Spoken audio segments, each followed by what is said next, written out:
Hai, selamat datang di iTech Live dan ini adalah video review untuk iPad Pro 2020 yang kemarin udah kita sama-sama unboxing. Dan beberapa hari kebelakang gue udah pakai iPad Pro 2020 ini dan ada banyak hal yang ingin gue sampaikan ke kalian mengenai review iPad Pro 2020 ini. Jadi ikuti terus video ini, saya Indra and so let's get started.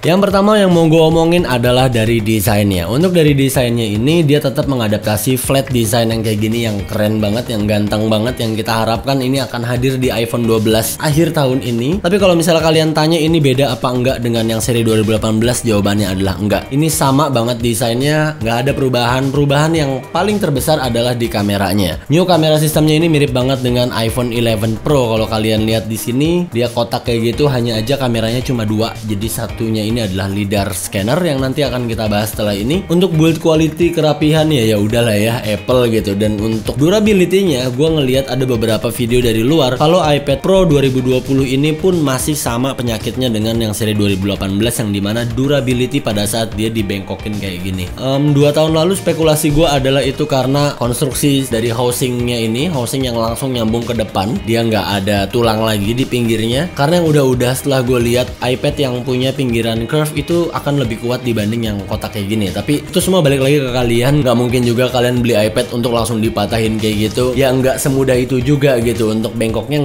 nggak seringkih itu sebenarnya. Cuman yang paling bahaya kalau misalnya gue pakai iPad ini sambil tiduran, terus gue ketiduran, terus ketindihan gitu. Itu mungkin aja kalau ada terjadinya hal itu. Cuman ya itu semua balik ke penggunanya. Kalau misalnya kalian pakein casing juga, gue pikir akan aman-aman aja. Jadi untuk desain overall oke lah. Dan untuk lini iPad Pro series ini emang udah yang paling ganteng sih, karena flat design dengan full display kayak gini, nggak ada home button. Menurut gue ini bener-bener slick banget desainnya, minimalis banget, modern, dan untuk di gripnya enak banget karena dia punya flat design kayak gini.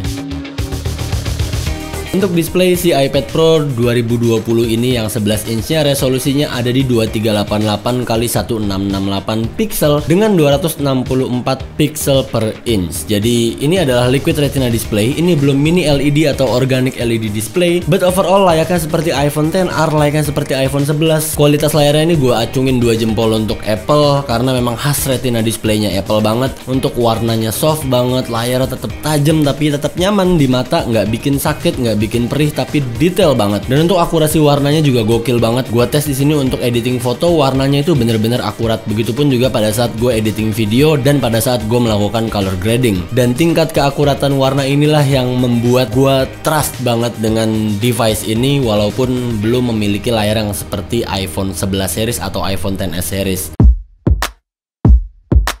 Untuk ukuran 11 inch-nya ini buat gue sih pas banget ya untuk tangan gue nggak terlalu besar. Di sini penggunaan gue untuk kayak browsing, kayak nonton YouTube, nonton Netflix, lalu main game, dan terakhir untuk editing video untuk di software LumaFusion tentunya. Ini udah pas banget sih menurut gue. Nggak kerasa kekecilan sama sekali kok. Begitupun juga pada saat kita drawing, untuk ukuran 11 inch ini gue rasa cukup. Cuman gue nggak tahu karena gue bukan anak gambar, gue bukan anak desain. Mungkin kalau untuk kalian yang bener-bener arsitek mungkin atau desain grafis yang membutuhkan canvas size yang lebih besar, lebih enak, itu mungkin baru beda cerita. Kalian akan membutuhkan sizing yang 12,9 inch. But overall untuk yang 11 inch, untuk mobility sehari-hari gue yang dimana gue jarang banget gambar dengan iPad ini udah cukup banget.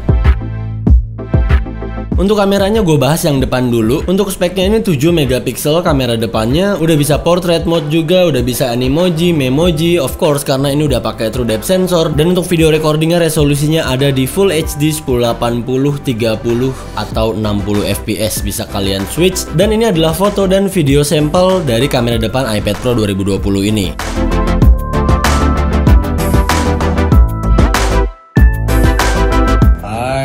Ini adalah tes kamera depan dari new iPad Pro 2020. Lumayan agak gelap di ruangan ini.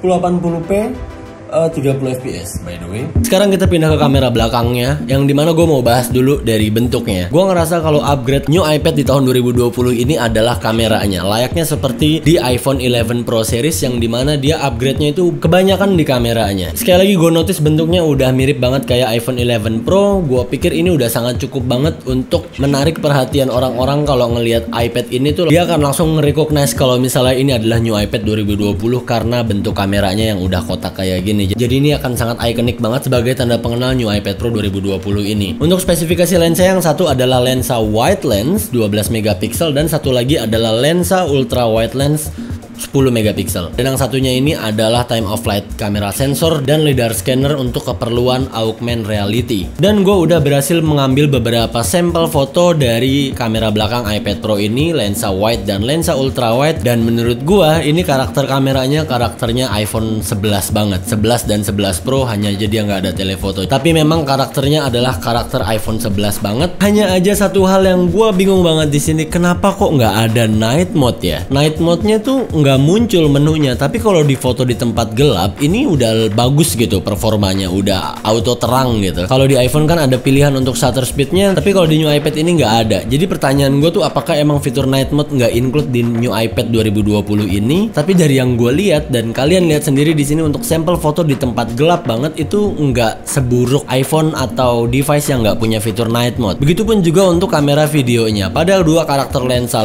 wide dan lensa ultra wide gue ambil di sini, karakternya emang mirip banget dengan lensanya iPhone 11 atau 11 Pro. Pada saat video recording juga gue nggak dapetin motion yang halus banget, dia udah di convert sendiri dengan optical image stabilization-nya. Jadi kalian nggak perlu khawatir megang iPad yang segede gaban akan shaky, karena dia akan tetap stabil di tangan dan kalian bisa bikin video sinematik. Tapi pertanyaan gue adalah, siapa ya yang mau make fotografi atau videografi di iPad gitu?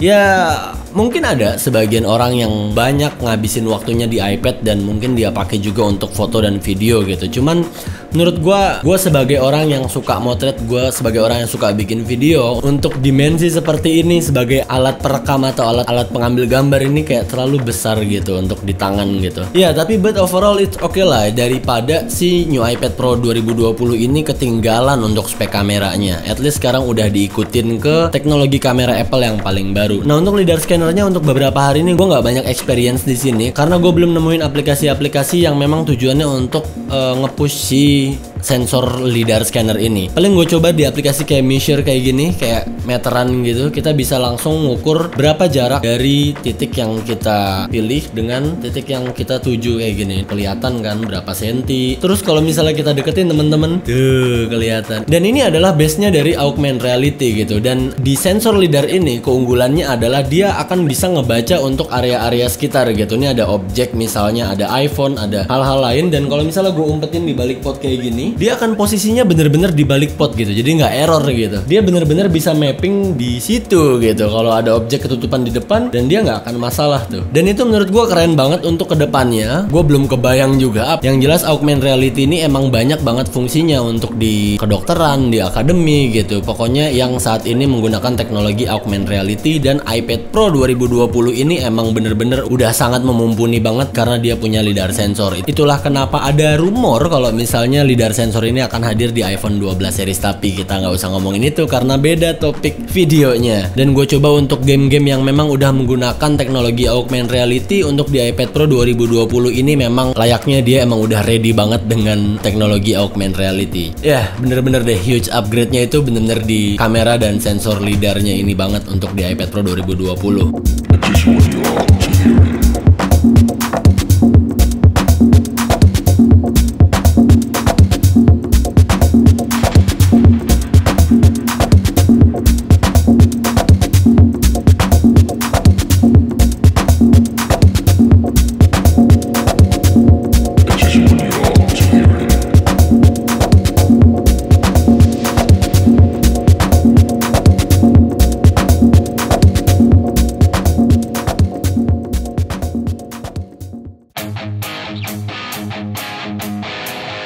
ini adalah hal yang pengen banget gue omongin, yang menjadi alasan kenapa gue bikin konsep videonya kayak gini, bukan full cinematic, karena gue pengen chit-chat aja gitu ke kalian. Di sini gue ingin notice ke kalian kalau performa dari iPad Pro 2020 ini itu nggak ada perbedaan yang begitu spesifik, begitu jauh, begitu lompat dari seri 2018. Jadi gue pikir bukan ide yang bagus kalau kalian saat ini udah pakai iPad Pro 2018 dan pengen upgrade ke 2020 ini, karena memang performanya nih kayak 11-12 dengan yang 2018. Untuk di Geekbench-nya udah gua tes di sini juga, skornya kalian bisa lihat sendiri untuk single core dan untuk multi core-nya. Begitupun juga untuk Antutu benchmark-nya juga udah gua tes di sini. Dan kalian bisa lihat di sini untuk yang di Geekbench-nya, untuk prosesornya dia menggunakan A12X, untuk clock speed-nya 2.48 GHz. Terus jelek dong bang, gak bagus dong bang. Ya jelek dalam artian gua berharapnya harusnya ini A13X atau A14X gitu. Kenapa jadi A12Z yang nggak terlalu jauh beda? Gue agak bingung sama Apple di sini. Oke, dia nambahin RAM jadi 6 GB, sebelumnya hanya 4. Ini untuk semua serinya udah punya 6 GB. Untuk RAM 6 GB-nya itu mungkin kepake banget karena memang gue sering banget jalanin beberapa aplikasi secara bersamaan menggunakan split screen di iPad Pro 2020 ini. Tapi hey Apple, di iPad Pro 2018 dengan RAM 4 aja gue masih bisa ngelakuin itu dengan sangat smooth gitu. Jadi bisa gue bilang untuk perbedaan RAM gue nggak ngebedain apa-apa sama sekali di sini. Dan pada saat gue editing video dengan resolusi 4K, ini performanya adalah performa yang sama seperti iPad Pro 2018. Bedanya mungkin hanya 8% kalau dihitung-hitungan skor Geekbench atau Antutu benchmarknya. Begitupun juga untuk gaming testnya, gue ngetes di sini untuk PUBG rata kanan, lalu gue ngetes game-game berat lainnya. Ini jalan dengan flawlessly banget gitu. Ya begitupun juga dengan iPad Pro 2018. Jadi intinya adalah performa di chipset A12X di iPad Pro 2018 itu masih overkill hingga 2020 ini, 2 tahun setelah perilisan. Begitupun dengan chipset A12Z yang muncul pada tahun 2020 ini gitu. Jadi I don't know, ya A12Z cuma naik improvement 8% lebih ngebut dari yang seri 2018. Ya gue sih no komplain ya, karena untuk seri yang iPad Pro 2018 aja dengan chipset A12X itu masih ngebut banget, masih joss banget untuk di tahun 2020. Dan apalagi ini, nggak apalagi sih, ya ini juga pastinya harusnya lebih baik sedikit dibanding yang 2018. Untuk baterai juga ini sama banget dengan iPad Pro 2018. Mungkin gue ngerasain agak sedikit lebih awet karena ini di iOS paling baru di 13.4, dan mungkin karena ini iPad baru juga, jadi nggak banyak hal yang muter running background di sini. Yang jelas baterainya ini di posisi 100% pagi-pagi itu bisa bertahan sehari ya, 24 jam lebih. Untuk pemakaian reguler gue, gaming, browsing, nonton video, nonton Netflix, editing foto, editing video, browsing lagi dan sebagainya. Untuk keamanan Face ID di sini memang yang gue rasain lebih cepat. Sensor True Depth-nya ini untuk Face ID kayak iPhone 11 Pro banget, iPhone 11 Pro. Dan yang bikin gue suka dengan iPad Pro 2020 ini adalah mikrofonnya. Yang dimana mikrofonnya ini dia udah punya 5 studio quality mikrofon untuk FaceTime atau call, video recording, dan juga untuk audio recording. Jadi pastinya iPad Pro 2020 ini mungkin bisa gue andalkan untuk pada saat gue voice over atau dubbing suara untuk video-video gue, karena fitur ini hanya ada di new MacBook yang 16 inch model. Even iPhone aja nggak punya 5 studio quality mikrofon ya. Jadi fitur ini cukup killer untuk di new iPad Pro. Dan sekali lagi ini nggak cuma buat voice recording aja. Pada saat kalian ngerekam video, otomatis audio yang masuk itu udah langsung melalui si 5 studio quality mikrofon ini. Dan ini adalah hasil tes audionya untuk si new iPad Pro 2020 ini. Halo, halo, halo. Burung Nuri ada 5. Tes tes tes. 5 studio quality microphone tes.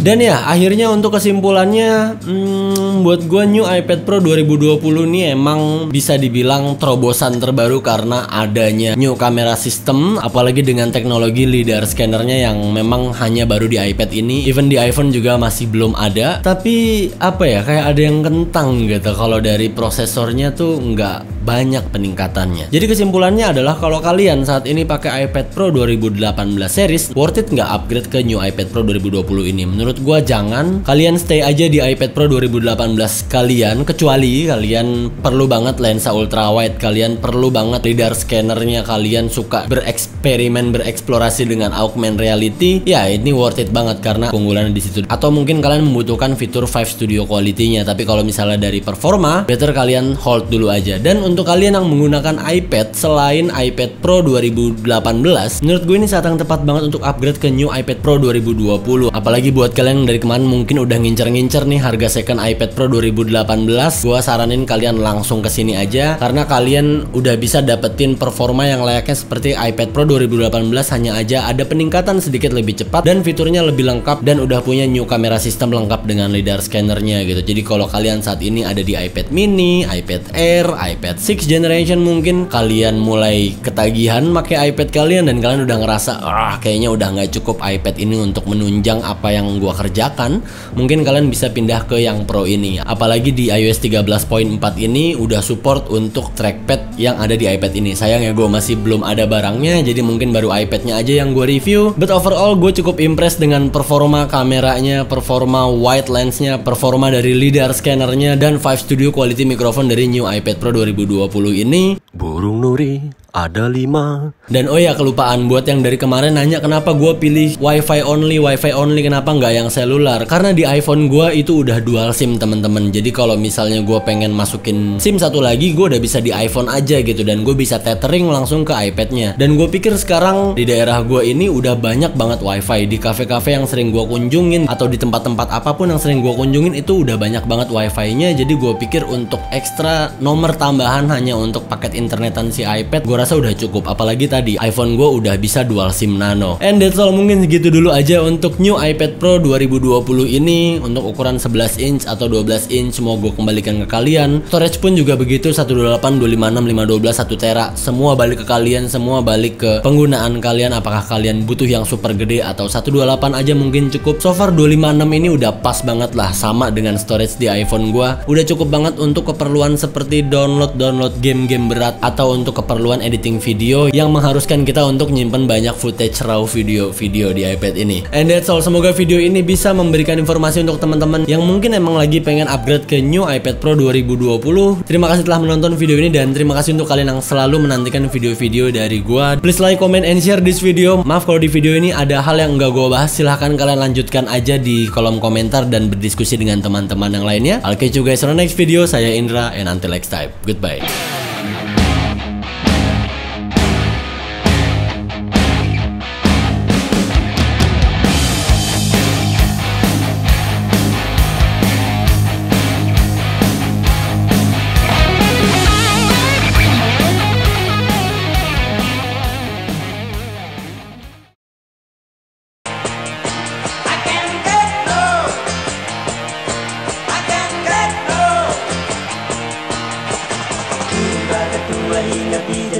Burung Nuri ada 5.